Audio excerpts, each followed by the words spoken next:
Hi there, Ariel and David and Jaime Tal, Danielle, Lee, and Maya. This is a subject I'm hoping to get some good reaction because it very much relates to what Ariel and David are doing, especially David, who's working with addiction. And this analogy that the Midrash brings really touches upon addiction. The backdrop, of course, is the children of Aharon. They meet a tragedy because they got drunk before they served God. And we know that that is the sin because God spoke to Aaron right after that and told him that you're not allowed to use liquor in the service of God. The Midrash goes on to talk about all the dangers of drinking and addiction to alcohol, and talks about how Noah had to end up cursing his own son, the descendants of his own son, and says something that perhaps is not known, that the 10 tribes were exiled because they had so much alcohol addiction among them that they fell spiritually and of course militarily, and they were exiled. So the Midrash gives it, to drive the point home, a beautiful example. It says that there was a young man who was very pious, and he was on his way home from his studies every day. He would pass the marketplace, and one day he saw his own father rolling around in the mud in the marketplace and being humiliated by people and taunted by kids. And he knew that his father would drink at the taverns, but how he ended up now in public was really very, very difficult for him to watch. And he said to his father, "What do you have to do this for? I'll give you all the wine you want. Just stay home. Don't. I'll bring it to your home."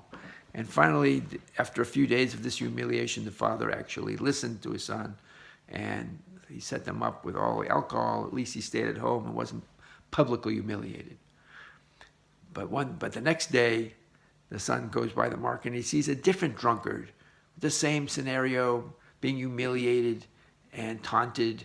And he thought to himself, "Here's my opportunity. I can show my father exactly what he looks like in terms of the objective public, what they're thinking of him. It's like holding a mirror to his actions, and he can perhaps change his ways when he sees what people think of it. It's a rare opportunity." And so he brings his father. He says, "Look, Dad, you see that drunkard? That was you. That was you. That's how you were being humiliated. That's what people think of a drunkard. And that's so. How do you feel about that?" And his father said, "I need to get closer to that man." And he walks right up to him and he says, "Wow, that's powerful stuff you got there. What tavern did you get that? I need to get my hands on some of that." And of course, the son was dismayed.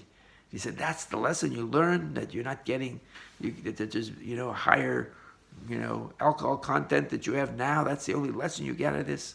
And the father said, "You don't understand. This is what I enjoy. This is my Gan Eden."